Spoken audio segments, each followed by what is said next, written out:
मात्र 10 रु 15 मिनिट भितर फुला फुला पिठा तैयारी हेबो आ खाइबा पई बहुत बढ़िया टेस्ट लागे। आपण थरे जदि ए पिठा तैयारी करबा प्रोसेसटा जानि जिवे आपण सब बेले एमती पिठा तैयारी करिवे, कारण पिठा तैयारी करबा प्रोसेसटा ही बहुत सहज रहिछि।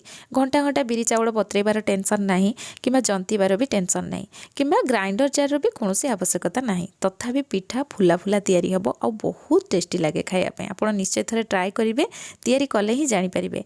मार्गशीर मास गुरुवार आमे बहुत व्यस्त थाउ कारण माणबसा थाए। से व्यस्तता भितर भी आपण माने कम समय रे बहुत टेस्टी पिठा तैयारी करि परिबे। वीडियोटी कंप्लीट देखंतु। वीडियो भल लागिले लाइक करिवे, शेयर करिवे, चैनल नुआ थिले सब्सक्राइब करनेबे। तो चलंतु स्टार्ट करिबे आज रेसिपी। एठी मु प्रथमे क्षीर को गरम कर नउची। ये मु 600 रु 700 ml पाखापाखि हम क्षीर नहीं। यहाँ देखो भल भाव में फुटीगला। जिते क्षीर भल भाव में फुटीज आम गोटे गिनार अधा गिना पाखापाखि मुझे क्षीर बाहर कर नौची। तो आपड़ जी सुजी ने से अनुसार ये क्षीर बाहर करेंगे, कारण आम ये सुजी रे पिठा तैयारी करवा। तो मुझे गोटे गिना सुजी नहीं, से अनुसार मुझे हाफ गिना क्षीर बाहर कली। एबे आम कौन करवा, गोटे जगार भिनेगार नवा, जी भिनेगार नवा से पानी देकी मिक्स कर नवा और क्षीर रे ऐड करवा। आम छेना छिड़े नवा। आपड़ चाहिए लेंबू रे मध्य या छेना छिड़े पारे। एबे गोटे स्ट्रेनर रे छाणी नवा। तो आमे कौन करबा, प्रथमे सुजी को रेडी कर नैथिबा, तापर आमे क्षीर गरम करके छेना छिड़े नवा। तो एठी मु प्रथमे सुजी को रेडी कर नैथिली। मु एठी गोटे गिना सुजी नैछि, नॉर्मल सुजी, याको मु ग्राइंडिंग करिनी, जोटा आमे उपमा तैयारी करंती ना सेही सुजी ही नैछि। तो एठी मु गोटे गिना सुजी नेली, से अनुसार मु हाफ गिना क्षीर बाहर करथिली। एबे आमे गोटे बाउल नवा आ इथरे सुजी को ऐड करबा। आ एथिरे आमे कौन करबा, अटा ऐड करबा। जेहेतु एठी सुजी को मु ग्राइंडिंग करनी, एरो गोटे भल बाइंडिंग पे आमे कौन करबा, अटा ऐड करबा। मु एठी 2 चम्मच अटा नैछि। आपण अटा जगह रे एठी मैदा भी नै परिबे। स्वाद अनुसार लूण दे देबा। आ एथिरे मु चीनी ऐड करछि। आपण चाहिले एठी गुड़ भी नै परिबे।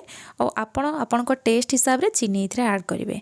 तो याको आमे भल भाव रे मिक्स करनबा। सुजी हिसाब रे जदि आपणकर चीनी किबा गुड़ अत्यधिक हो जाउछि, ताले पिठा बहुत जल्दी पोड़िला टाइप रो हे जिवो। भितर पर्सनटा भी ठीक से कुक हे परिबोनी।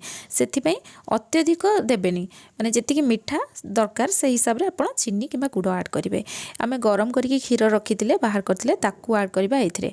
तो प्रथमे सुजी को एमती आमे रेडी करनबा, तापरे क्षीर गरम करके एथिरे डायरेक्ट फुटुथबा क्षीर को ही आमे आनिके ऐड करबा।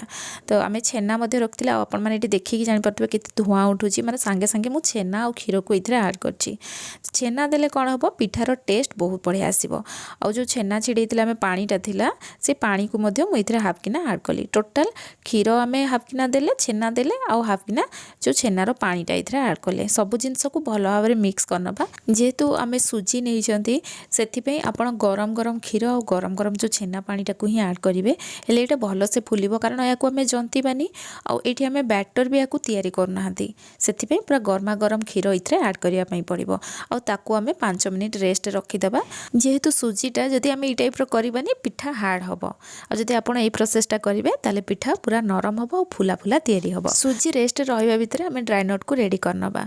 तो मु इथरे किशमिश नैछि, काजू, बादाम और पिस्ता बादाम नैछि। आपण चाहिले एठी ड्राई नट को छोट छोट पीस रे काटी पारिबे, जदि एमती ड्राई नट कटर बा ग्रेटर नथिबो। तो एठी देखंतु एटा पूरा छोट छोट पीस रे पूरा स्लाइस रे काटी हे जाइछि। आपण चाहिले हेमदस्ता रे ताकु टिके दरदरा करके गुंड कर नेबे, तापरे ए पिठा रे ऐड करि पारिबे। हेले सेटा जल्दी हेबो, कारण ए पाखरे एते समय न थाए ना, सेतिन जे आपण छोट छोट पीस रे एते सारा ड्राई नट को काटी पारिबे। एबे आमे 5 मिनिट परे सुजी को चेक करनबा और ताकू हाथ रे भल भाव रे चकड़ नबा। छेना पकैथिले ताकू मध्ये हाथ रे भल भाव रे चकड़ के मिसै नबा। एबे आमे जो ड्राई नट को रखिथिले ना, ताकू आनी के एथिरे ऐड करबा। आ एथिरे मु गोटे चम्मच गुआ घी ऐड कली। भल फ्लेवर और तार टेस्ट बढ़िया आसीबो। पान मधुरी गोटे चम्मच ऐड कली। गोलमरिच गुंड एठी मु हाफ चम्मच ऐड करछि। आपण चाहिले यार क्वांटिटी आउ टिके कम नै पारिबे। मु टिके अधिक रखिछि, माने टेस्ट बहुत बढ़िया आसे टिके अधिक गोलमरिच गुंड पकेइले। एबे आमे कोन करबा, एथिरे किछि गुजराती गुंड ऐड करबा, बहुत बढ़िया फ्लेवर आसीबो। और जायफल अल्प टिके मु इथरे ऐड करछि, ग्रेट करके दबा, माने गोटे चुटकी भलिया, बेसी दबानी। आ याको भल भाव रे हमें मिक्स करनबा। जदि आपनक पाखरे समय थिबो, आपण चाहिले सुजी को 15 मिनिट 20 मिनिट किमा आधा घंटे रेस्ट भी रखि परिबे। जदि समय अछि, प्रथम एमती गोळी की रखि देबे, पूजा पाठ करिवे, तापरे आपण पिठा तैयारी करि परिबे। जेहेतु मु याको 5 मिनिट रखिथिली, मु आपनको सेही प्रोसेस रे देखौछि। जदि अधिक समय रखिबे भी पिठा बहुत नरम हबो। सब जिंस को हाथ रे भल भाव रे मिसई देले एबे आमे तेल कड़ाई को गरम करनबा। तो मुझे तेल गरम कर नहीं तेल आउ एई पिठा ना सबुठु खास जिनस होची अधिक तेल बिल्कुल भी टाणीबनी। मु आपन को प्रथम पिठा करिकी देखैबी आउ लास्ट पिठा भी देखैबी आपन देखि जानि परिबे जे तेल बहुत कम ऑब्जर्व करे आपन सेटा तैयारी कला बेले भी जानि परिबे। आउ एबे आमे पिठा तैयारी करिबा हाथ रे भलो भाबरे तेल लगे नबा। आउ एडी देखंतु पिठा को आमे बेसी मोटा करिबानी बेसी जदी मोटा कर देबे पिठा खाइबा पई भल लागिबनी। केते पतला रखिछि मु आपन मान को पाखरु पूरा देखैली। एडी तेल गरम हे जाइछि हाई फ्लेम रे तेल को प्रथमे भलो भाबरे गरम करनबा तापरे पिठा एथरे ऐड करिबा। पिठा पकई सारला परे सांगे सांगे आमे याको उल्टेबानी ता ऊपर को आमे गरम तेल पकेइबा हेले पिठाटा हमरो बढ़िया से फुलिबो। जेतेले पिठा फुली जिवो भलो भाबरे आमे याको उल्टे नबा गैस रो फ्लेम मीडियम करिकी पिठा को एपट सेपट करिकी भलो भाबरे कुक करिबा। कारण जदि आपण हाई फ्लेम रे याको कुक कर देबे ना पिठाटा भलो से सिझिबनी फुली गला परे ही आपण मीडियम कर देबे आ किछि समय ताको भलो भाबरे उल्टा पाल्टा करिकी कुक कर नेबे छाणी नेबे। तो एडी देखंतु पिठा हमरो बढ़िया से रेडी हे गला आ सबु पिठा पूरा फुला फुला होइके तैयारी हबो। आ एडी देखंतु मु नेक्स्ट पिठा भी आपन को छाणी के देखै जे देखंतु पिठा एमती जेतेले फुली जिवो उल्टेई देली आ ताको भलो भाबरे मु छाणी नेली। आ एठी हमरो पिठा रेडी हे गला मु लास्ट पिठा पुणी आपन मान को एठी तैयारी करके देखैबी। देखंतु एठी मु लास्ट पिठा फ्राई करूची तथापि देखंतु तेल प्रथम रु जेतिक नैतिले ना पूरा पाखा पाखी रहिची बेसी तेल एठी ऑब्जर्व हेनी। आ लास्ट पिठा तैयारी करची तथापि देखंतु पिठा बहुत बढ़िया भाबरे फुलुची आ मीडियम फ्लेम रे ना पिठा को फ्राई करिवे नहले पिठा ठीक से सिझिबनी। मु सेटा आपन को बारंबार कहूची। आ सब पिठा को मु एमती तैयारी करनेली बहुत टेस्टी तैयारी हेतिला। आपण माने निश्चय एमती तैयारी करंतु।